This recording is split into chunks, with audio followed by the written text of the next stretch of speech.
para que a recuperação econômica seja colocada em risco, a gente precisa ter uma grande mudança na política econômica.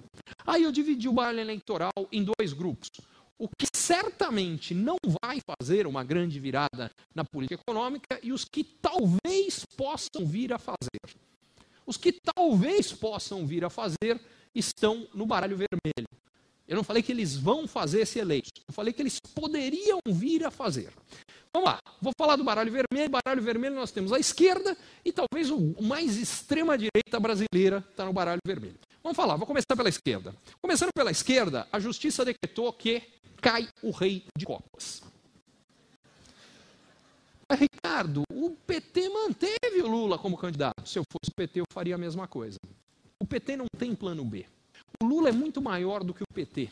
O PT, sem o Lula, some do mapa nas próximas eleições. Portanto, o PT tem todo o interesse do mundo em tentar manter o Lula o máximo possível. E é o que eles vão fazer. E eu conto para vocês até quando ele vai manter o Lula.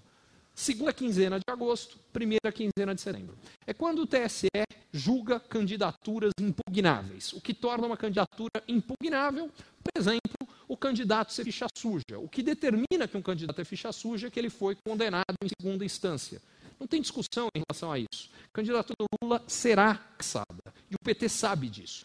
Ele ainda assim mantém por uma razão, ele não tem outra escolha. Sabe o que ele faz? Lança o Lula, lança um candidato a vice do próprio PT, talvez o Fernando Haddad, e quando impugnar a candidatura do Lula, fala o seguinte: foi golpe.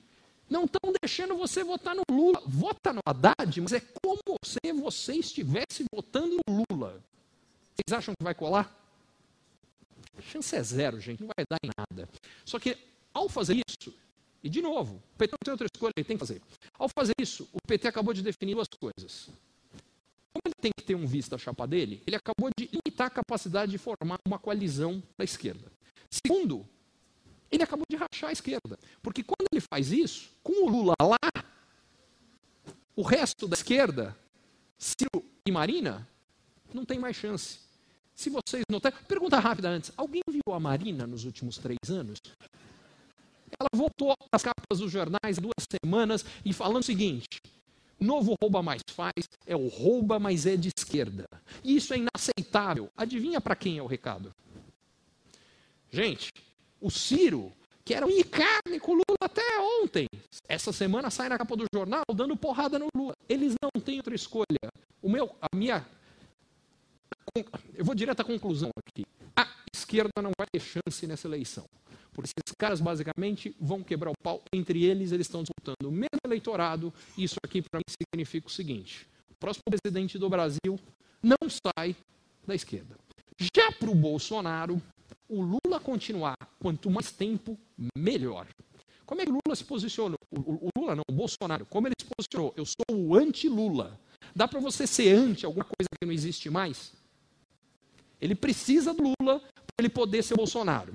Quanto mais tempo o Lula fica, melhor para o Bolsonaro.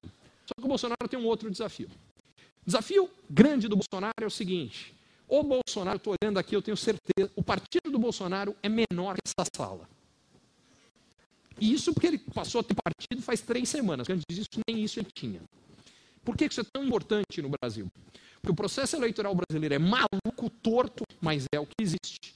E, dada a participação de um partido, o número de senadores e o número de deputados, você define 2 coisas: tempo na televisão e dinheiro, que aliás todos nós pagamos e que vai financiar a campanha desses caras.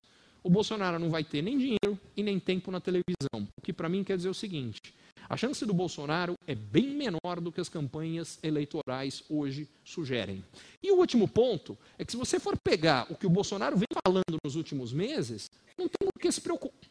Pode se preocupar de 28 outras maneiras, mas do ponto de vista de política econômica, não tem por que se preocupar com uma eventual eleição dele. O que ele fala, eu não entendo nada de economia, eu transferi para o Paulo Guedes, é o Paulo Guedes que vai definir minha política econômica. E o Paulo Guedes fala o quê? Vamos privatizar, vamos fazer tudo o que precisa fazer, que não está na linha do que está sendo feito, basicamente. A economia vai crescer. Por que eu mantive ele lá, então? Porque isso é o que fala hoje. O que o Bolsonaro falava antes de ser candidato é: nós precisamos de uma política protecionista, ultranacionalista, com um Estado forte. Foi tudo que a Dilma fez. Vocês viram no que deu? Por isso que eu deixei ele lá. Qual é o Bolsonaro verdadeiro? Também não sei. E acho que provavelmente a gente não vai descobrir. Porque não acho que esse cara vai ser o próximo presidente. Mas se eu tiver que dizer do baralho vermelho quem mais tem chance, definitivamente é ele. O que eu acho? O presidente sai do baralho preto. Quem é? Não tenho a mais pá ideia. Vamos ser um pouco mais específico e falar do baralho preto. Henrique Meirelles, ministro da Fazenda. Esse cara tem chance? Olhando de hoje, parece que não. Eu acho que ela é pequena, mas acho que existe alguma. Por que alguma? Antes de mais nada, vamos começar com os problemas do Meirelles. Meirelles tem problema número 1, ele foi o chairman da operação financeira do grupo JBS, ele vai passar a campanha eleitoral inteira tendo que se explicar. Problema número 2, ranking de carisma no Brasil. Lula, Bolsonaro, bem aqui no meio está o Alckmin, aquele picolé de chuchu, não agrada nem desagrada, aquela coisa está bem aqui no meio. A Dilma e o Meirelles.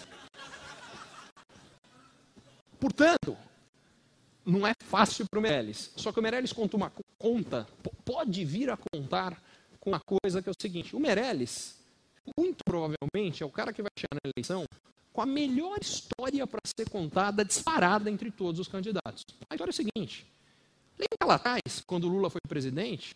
Não foi o Lula que fez o Brasil voltar a crescer. Fui eu. E eu fiz de novo com o Temer aqui agora.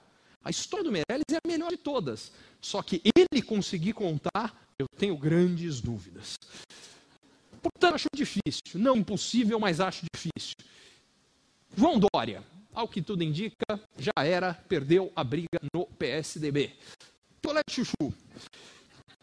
Acho que a chance do picolé de chuchu é maior do que parece.